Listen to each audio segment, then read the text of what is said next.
Hello बच्चों, आज मैं बात करने वाला हूँ आपसे क्लास 8 के एक्सपोनेंट के ऊपर। ठीक है, जैसा कि आपको पता है कि हमारे क्लास 8 का ये चैप्टर नंबर 2 स्टार्ट हो चुका है और एंड की ओर बढ़ रहा है। ठीक है, जिसमें मैंने आपको पहले ही 2 वीडियो आपको प्रोवाइड करा दिए हुए हैं। जिन्होंने वो वीडियो नहीं देखा हुआ है वो ज़रूर प्लेलिस्ट में जाकर अपने वीडियो को ज़रूर देखें। ठीक है, और जहाँ पर भी जो भी प्रॉब्लम्स हो वो मुझसे डिस्कस करें। ठीक है, तो जैसे कि आपको पता है कि मैंने आपको एक्सपोनेंट के बारे में बताया कि एक्सपोनेंट होता क्या है। फिर उसके बाद मैंने आपको negative integral exponent of a rational number आपको बताया। ठीक है, और उसके बाद में मैंने कल आपको कुछ laws of exponent with integral power बताया था। ठीक है, और जिसने भी ये वीडियो नहीं देखा होगा law of exponent with integral power, वो ज़रूर जाकर उस वीडियो को देखें, क्योंकि ये हमारा जो मैंने कल बताया था आपको वो हमारा क्या होता है, बेस होता है। ठीक है, यानी कि यदि आपको समझना है कि मैथ में है क्या चीज़ एक्सपोनेंट, तो आपको लॉ को जानना ज़रूरी है, क्योंकि इसकी ही हेल्प से हम आगे जब फ्यूचर में आप जाओगे कहीं पर भी कुछ भी करने, ठीक है, फिजिक्स वगैरह जब पढ़ोगे, साइंस पढ़ोगे, ठीक है, तो और भी जैसे बड़े बड़े मैथ्स लगाओगे आप, ठीक है, प्रॉब्लम सॉल्व करोगे, तो इस एक्सपोनेंट चैप्टर का बहुत बड़ा यूज़ है। ठीक है, तो ज़रूर जाकर देखें, और मैंने आपको उसमें कुछ क्वेश्चंस भी करवाए हुए हैं, तो उस क्वेश्चंस को भी आप ज़रूर लगाएं। ठीक है, तो जो क्वेश्चंस आपको नहीं समझ में आ रहे हैं वो क्वेश्चंस मुझसे आप क्या करें, डिस्कस करें। ठीक है, तो जैसे कि आपको मैंने बताया था कि एक्सरसाइज 2.2 आपकी कंप्लीट हो चुकी है। मैंने आपको बहुत सारे एग्जांपल्स करवा दिए थे आपको। ठीक, अब उसी के अकॉर्डिंग एक आपको क्वेश्चंस मैं करवा दे रहा हूँ। एक्सरसाइज 2.2 का थोड़ा सा बढ़िया क्वेश्चन है। ठीक है, 2.2 का ही है, एक्सरसाइज 2.2 का एक क्वेश्चन है आपका, क्योंकि इसके बीच में तो सारे क्वेश्चंस आप लगा सकते हो, बट एक 2.2 का एक क्वेश्चन है, 8 नंबर क्वेश्चन है। क्या है क्वेश्चन नंबर 8, और 8 का मैं एक क्वेश्चन कर रहा हूँ आपका। पहला क्वेश्चन है आपका 15x के पावर 5 y के पावर -2 z के पावर 8 अपॉन में 5x के पावर 5 y के पावर -3 z के पावर 2। ठीक है, तो ये आपका क्वेश्चन है, सभी को दिखाई दे रहा होगा। तो ये आपका क्या है, आपका क्वेश्चन है। तो देखिए इसका क्वेश्चन को कैसे सॉल्व करेंगे, तो देखते हैं इसका सॉल्यूशन क्या है। तो देखिए क्या लिखा हुआ है, 15 अपॉन में 5, यानी कि जो न्यूमेरिकल डिजिट है इसको मैं अलग अलग कर ले रहा हूँ, और बाकी जो डिजिट है यानी कि जैसे x है तो x वाले को हम एक साथ कर ले रहे हैं। तो x की पावर क्या है आपका ऊपर 5, और डिनोमिनेटर में कितना है 3। फिर उसके बाद क्या है y के पावर -2, और उसके बाद y के पावर -3, -2 -3, फिर मल्टीप्लाई में क्या है आपका z के पावर 4, फिर z की पावर 2। ठीक है, और मैंने आपको ये 15 से 5 कट जाएगा, आपका कितना आ जाएगा 3, कितना हो जाएगा आपका 3 हो जाएगा। तो ये हो गया आपका 3। और मैंने बताया था जब बेस यहाँ पर देखिए x की पावर 5 है और ये x की पावर 3, तो बेस सबका क्या है x है। तो मैंने बोला था कि बेस जब सेम होंगे और दोनों क्या होंगे, डिवाइड में होंगे, तो पावर का क्या होता है, सब्ट्रैक्शन होता है। पावर का क्या होता है, सब्ट्रैक्शन। तो यहाँ पर क्या हो जाएगा, x के पावर 5 -3, x के पावर 5 -3। ओके, फिर इसी तरीके से y वाला करोगे तो y के पावर -2, माइनस ऑलरेडी लगेगा, माइनस ऑलरेडी है आपके पास में, तो -3। ओके, फिर z वाला करोगे तो z की पावर 4 -2। तो सॉल्यूशन क्या हो जाएगा इसका 3। तो x के पावर कितना हो जाएगा आपका 2, y के पावर। तो देखिए y के पावर कैसे सॉल्व करोगे आप, -2 -3, तो माइनस माइनस क्या हो जाएगा प्लस, प्लस में से माइनस घटाओगे तो माइनस, और 3 में से 2 को घटाओगे, 3 में से 2 को सब्ट्रैक्ट करोगे तो कितना होगा 1, और चूँकि पॉजिटिव साइन है तो पॉजिटिव साइन हो जाएगा, तो यानी कि 1।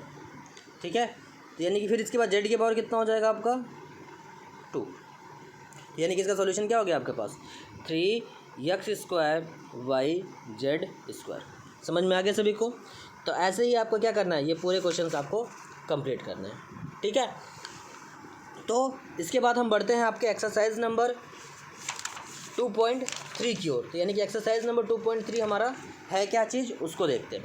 तो देखिए एक्सरसाइज नंबर 2.3 क्या कह रहा है आपको, कि अभी इसके बारे में मैंने आपको पहले ही बता दिया है। कुछ लॉज हैं, बेसिक लॉ हैं 2-3। ठीक है, मैं उन बेसिक लॉ को बता दे रहा हूँ आपको, और उसके अकॉर्डिंग आपके प्रॉब्लम्स दिए हुए हैं। ठीक, तो वो लॉ क्या कह रहा है आपका, ये मैंने पहले भी बताया हुआ है कि कोई भी आपके पास में लॉ नंबर 3 दिया हुआ है, यहाँ पर लॉ 2 लॉ आपके पहले हो चुके हैं, ये लॉ नंबर 3 है। लॉ नंबर 3, लॉ नंबर 3 क्या कह रहा है आपसे, देखिए ये कह रहा है if x is a non zero number, यानी कि लॉ क्या होता है, if x is a non zero rational number,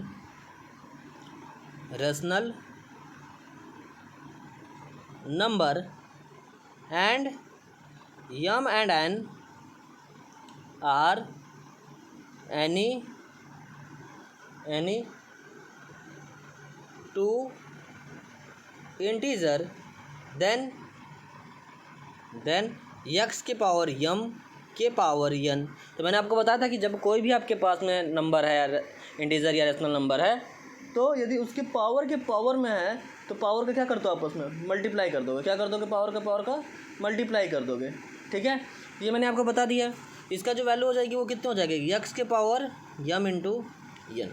okay, समझ में। यानी कोई भी आपके पास में एक फ्रैक्शनल नंबर है, ठीक है, तो कोई भी फ्रैक्शनल नंबर होगा या रेशनल नंबर होगा, तो आप क्या करोगे, तो उस पावर को क्या कर दोगे, आपस में मल्टीप्लाई कर दोगे। जैसे एग्जांपल करके दिखाता हूँ। जैसे आपका लिखा हुआ है 3/5, तो इसकी वैल्यू कितनी है आपकी 4, फिर उसकी एक पावर लगी हुई है -2। ठीक है, तो यानी कि एक रेशनल नंबर है आपका 3/5। 3/5 क्या है आपका, एक रेशनल नंबर है। इसके बारे में मैंने आपको बताया पहले, चैप्टर नंबर 1 आपका ये था। 3/5 एक रेशनल नंबर है, उसके पावर कितना है आपका 4। अब फिर इसका होल पावर कितना है -2। तो अब मैंने बोला कोई भी रेशनल नंबर है, तो यदि उसके पावर में कुछ है फिर उसके भी पावर में कुछ है, तो पावर का पावर के साथ कर दो, मल्टीप्लाई कर दो, तो क्या हो जाएगा 3/5। 4 इंटू -2 करोगे तो कितना हो जाएगा -8। ओके, समझ में आ गया। अब 3/8 के पावर 3/5 की पावर क्या है -8 है।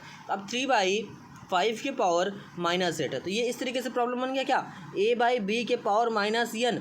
तो इसके लिए मैंने क्या बताया था आपको कि b के पावर n होता है और a के पावर n में कन्वर्ट हो जाता है।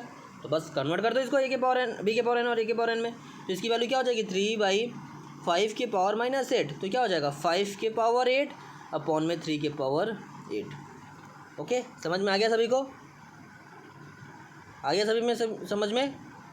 ठीक है, अब इसके बाद आप क्या कर सकते हो, कोई भी सोल्यूशन को, मतलब कि इसको क्या कर सकते हो, सॉल्व करके इसका क्या सकते हो वैल्यू बताओ। यानी कि 5 की पावर 8 की वैल्यू बताओगे और 3 की पावर 8 की वैल्यू बताओगे, और इसके बाद क्या हो जाएगा, इसका सॉल्यूशन हो जाएगा। ओके, समझ में आ गया सभी को। तो इसी तरीके से आपको क्या करना है, 7 के पावर -3 का होल पावर -2 है, इसको वेरीफाई करना है किससे, आपको -2 है। फिर इसको वेरीफाई का मतलब क्या, LHS इक्वल टू RHS दिखाना है, -3 इंटू -2। तो आपको बताना है कि इन दोनों की वैल्यू क्या होती है, सेम है। तो ठीक है, तो ये आपका प्रॉब्लम रहेगा, आप खुद करके हमको बताओगे। ओके, तो चलिए नेक्स्ट लॉ की ओर बढ़ते हैं। आपका लॉ नंबर 4। तो लॉ नंबर 4 क्या कहता है, if x and y are non zero rational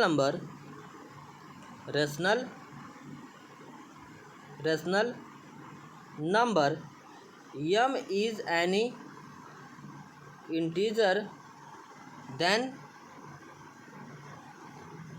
x into y के power m is equal to x के पावर m इंटू वाई के पावर m।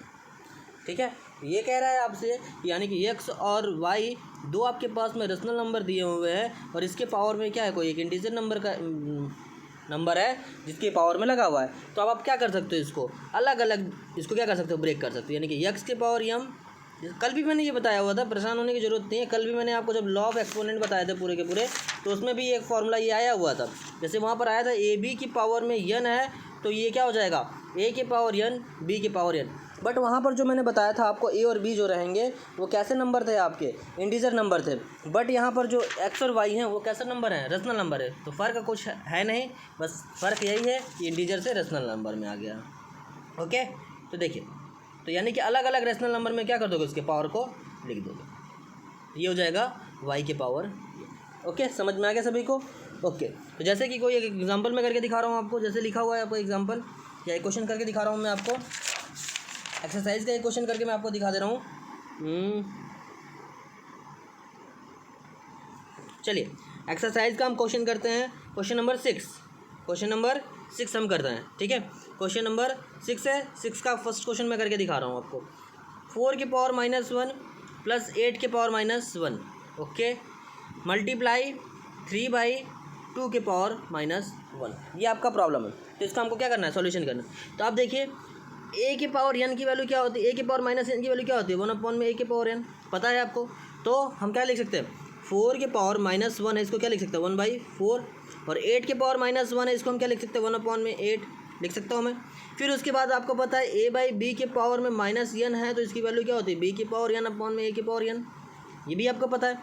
तो हमारे पास एक और वैल्यू लिखा हुआ है क्या, 3/2 के पावर -1, तो क्या लिख सकते हो इसको 2 के पावर 1, 3 के पावर 1, फार्मूला यूज़ करके आपने लिख दिया।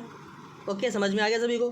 तो अब हम क्या करते हैं, इन सारे चीज़ों को क्वेश्चन में अप्लाई करते हैं। तो 1/4 वहाँ पर हो जाएगा क्वेश्चन में, प्लस 1/8 हो जाएगा, ब्रैकेट क्लोज, इंटू 2/3, कोई दिक्कत, 2/3 लिखा हुआ है ऊपर, ठीक है,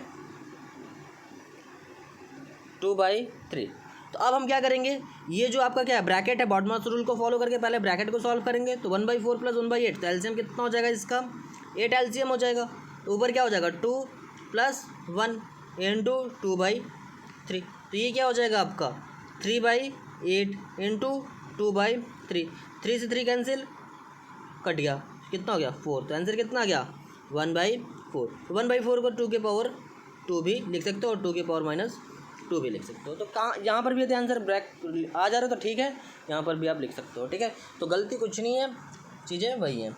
ओके, समझ में आ गया सभी को। ओके, तो एक और प्रॉब्लम मैं आपको करके दिखा दे रहा हूँ, फिर क्लास को एंड करते हैं, ठीक है। एक और प्रॉब्लम देखिए, एक प्रॉब्लम लिखा हुआ है 2/3 के इंटू 4/5 के पावर -3, इसको सॉल्व करना है आपको। तो देखिए इसको कैसे हम सॉल्व करेंगे, ठीक है।